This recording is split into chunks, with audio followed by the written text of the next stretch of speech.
vice president was in Selma, Alabama for an anniversary of the bridge. The bridge, 49 years ago. The William Pettis Bridge. I think that's what the name of the bridge. And so she took this opportunity to say that we need a ceasefire temporary. But, you know, considering how the rhetoric has been going. Look, there's a range of thoughts. On the one hand, the fact that the word ceasefire was mentioned from somebody in the administration shows that it is pushing them, okay? Like it shows. Now, does that ultimately change the course of events? No.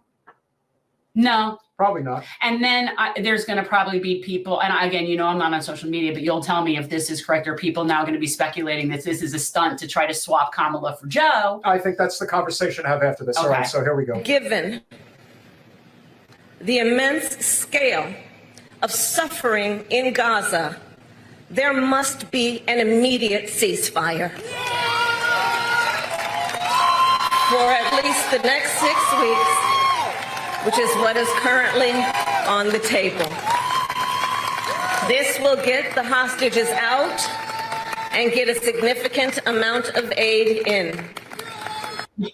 But what is the point if your intention is to just start up again in 6 weeks? And we all know that they could just start at any time. Who's to say, if you know that the line is 6 weeks, that they're not going to start in 3 weeks? And quite honestly, at this point, I have a lot of problems with the whole concept of even using the term ceasefire. You guys know I say words matter, and ceasefire implicates a war, and that's just not what this is. No, this is killing. This is killing fields. This is a genocide, an intentional ethnic cleansing, and that's what we're watching. So to say ceasefire is very misleading. So I know that that's like sort of, we've all kind of locked onto that as like a protest sort of word, but I really wish we hadn't. But anyway, at this point though, the concept of a ceasefire now, yeah, that's too late as far as any political sort of tides turning for them, right? Like they could have done it last week and it's still too late. That ship sailed.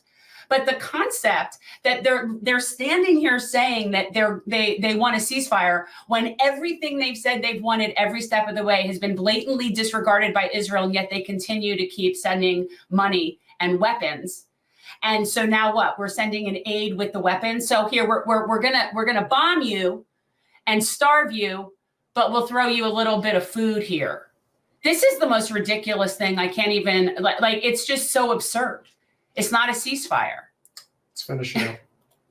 This would allow us to build something more enduring, to ensure Israel is secure, and to respect the right of the Palestinian people to dignity, freedom, and self-determination.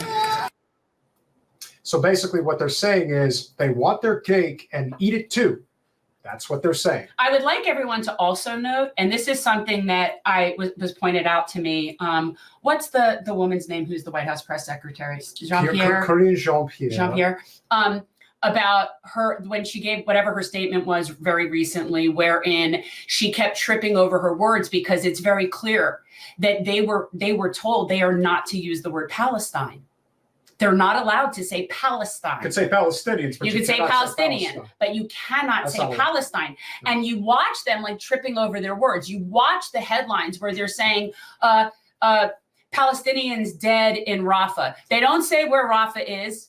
They don't say who's doing the killing. Like all of this is very intentional and very gaslighting, but we're watching it happen. I mean, seriously, the 90s called. They want their strategy back. I don't know how they think they can lie to us about what's going on. Yeah, the other problem with the vice president is that it's a couple of things to keep in mind here. She was extremely prepped for and scripted for this statement. Well, I think because every time she's ever gone on, anytime I've seen her do an interview where she doesn't have something or prepared, she comes off like an idiot. And I know she's not an idiot. There's no question that, and Josh is correct, that any type of a stoppage would obviously be beneficial. The only problem is that we've seen this time and time again, that if there is any type of a stoppage, it's going to start up again.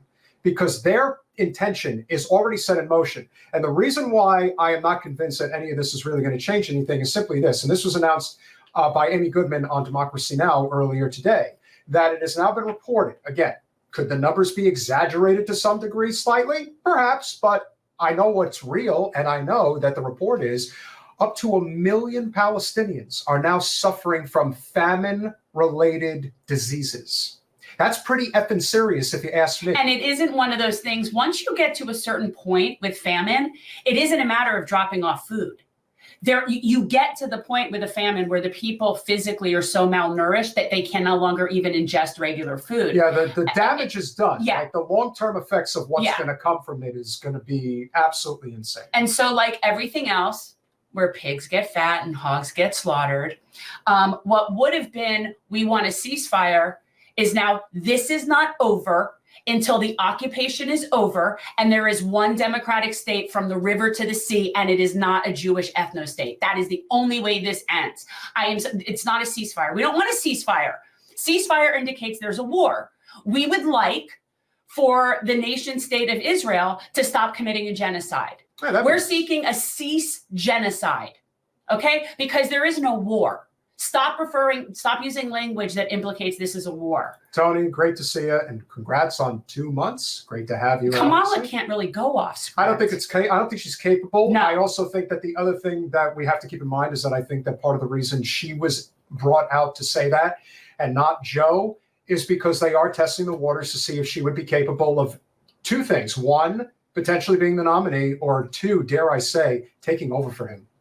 Well, right. I would not be surprised if, like, right now there's polling going on. Like, somebody let me know if anybody gets a current, like, if anybody within, like, the next day or so, pay attention if you get, like, a poll on Kamala, because I think that's what they're doing. How does the vice president go out there and make that statement before the president does? Because he's not capable. And the thing is, and although she's really not either. Could you imagine a situation where Mike Pence went out there and said, and he totally would not do that over my head? No, well, that just really shows you how incapable they really feel Joe is. But the thing about Kamala is her numbers are already lower than his, and this is certainly not anything that's going to help her numbers. So I don't know. I mean, I would be very surprised if any polling they did showed them that, yeah, it would make a good idea to slip Kamala in there. That'll just solve all our problems.